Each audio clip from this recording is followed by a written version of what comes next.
सुमन का कॉलेज में पहला दिन था। उसके पेरेंट्स बहुत खुश थे। आफ्टर ऑल उस दिन उनकी बेटी डॉक्टर बनने के रास्ते पर अपना पहला कदम उठाने जा रही थी। पर सुमन खुश नहीं थी क्योंकि उसका नीट मेडिकल एंट्रेंस टेस्ट में रैंक कम था और उसे एमबीबीएस में नहीं बल्कि बैचलर ऑफ वेटनरी साइंस में सीट मिली थी। 5.5 साल ही लगने वाले थे। एमबीबीएस की ही तरह वो डॉक्टर भी बनने वाली थी, पर इंसानों की नहीं, एनिमल्स की। उस दिन उसके नए कॉलेज में ओरिएंटेशन सेशन था। वो जब सुबह घर से निकली और सबने उसे ऑल द बेस्ट बोला, तो उसने आधे अधूरे मन से, बुझे मन से थैंक्स कहा और स्कूटी लेकर कॉलेज चली गई। पर शाम को जब वो लौटी, तो सब हैरान थे। सबको वो एकदम बदली-बदली लग रही थी, खुश।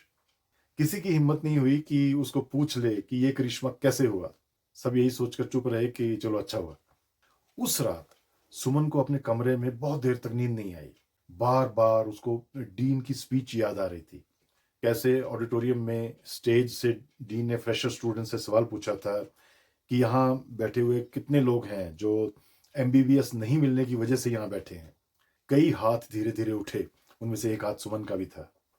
उसको याद आ रहा था कि कैसे सब हैरान हुए जब डीन ने कहा कि एक वेटरनरी डॉक्टर बनना एमबीबीएस डॉक्टर बनने से कहीं ज्यादा चैलेंजिंग है। जहां एमबीबीएस सिर्फ होमोसेपियंस स्पीशी यानी सिर्फ इंसानों का इलाज करते हैं, वहीं एक वेटरनरी डॉक्टर बीसियों स्पीशीज का इलाज करता है, चाहे वो डॉग हो, कैट हो, काओ, शीप, हॉर्सेस और भी ना जाने दर्जनों स्पीशीज। 20 ग्राम की चिड़िया से लेके 5,000 किलो के हाथी तक सबकी एनाटॉमी, फिजियोलॉजी अलग होती है, उन्होंने बताया था। डीन की उस स्पीच से सुमन की आंखें खुल गई थी जब उसने सुना कि इंसानी पेशेंट्स तो बता सकते हैं कि दर्द हो रही है और कहाँ हो रही है, पर जीव जंतु, पक्षी ऐसा नहीं बता सकते। इनडायरेक्टली समझना पड़ता है और इसी वजह से कई बार देर हो जाती है। फॉर एग्जाम्पल, एक डॉग दर्द होने पर कई बार बस पूंछ हिलाता है जब उसको कोई सीरियस इंटरनल इंजरी हुई हो, तो भी गाय तो कई बार दर्द का कुछ सिग्नल तक नहीं देती। इसी तरह सब जीवों, सब स्पीशीज का बुखार का टेम्परेचर अलग अलग होता है। जो पैरासिटामोल इंसान के लिए सेफ है, वो बाकी जीवों के लिए जानलेवा हो सकती है। एक स्पीशी की दवाई ऐसे ही आंख बंद करके किसी दूसरी स्पीशी को नहीं दी जा सकती। सुमन की आंखें भर आई जब उसको पता चला कि बहुत से जानवर, जैसे भेड़, बकरी वगैरह, सिर्फ इसलिए भी कभी पता नहीं लगने देते कि वो बीमार हैं, क्योंकि उनको डर लगता है कि बीमार होना यानी मरना, मरने के करीब होना। इससे ना केवल डायग्नोसिस में देर हो जाती है, इससे इलाज और मुश्किल हो जाता है।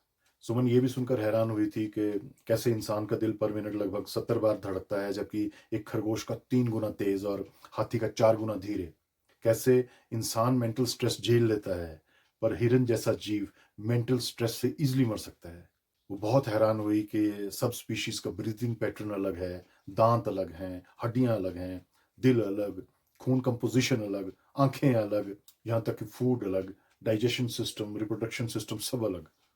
सोचते सोचते सुमन इमोशनल हो गई जब उसको याद आया कि कैसे कई बार एनिमल्स को, बर्ड्स को न चाहते हुए भी असहनीय दर्द या लाइलाज बीमारी से मुक्ति के लिए दवाई देकर परमानेंट सुलाना पड़ता है। इंसान ने धरती पर इस तरह से कब्जा कर रखा है कि उसको यही लगता है कि इंसानी जीवन ही कीमती है और बाकी स्पीशीज का जीवन मामूली। इंसानों के डॉक्टर को जो इंपॉर्टेंस मिलती है, वो वेटरनेरियन डॉक्टर्स को क्यों नहीं?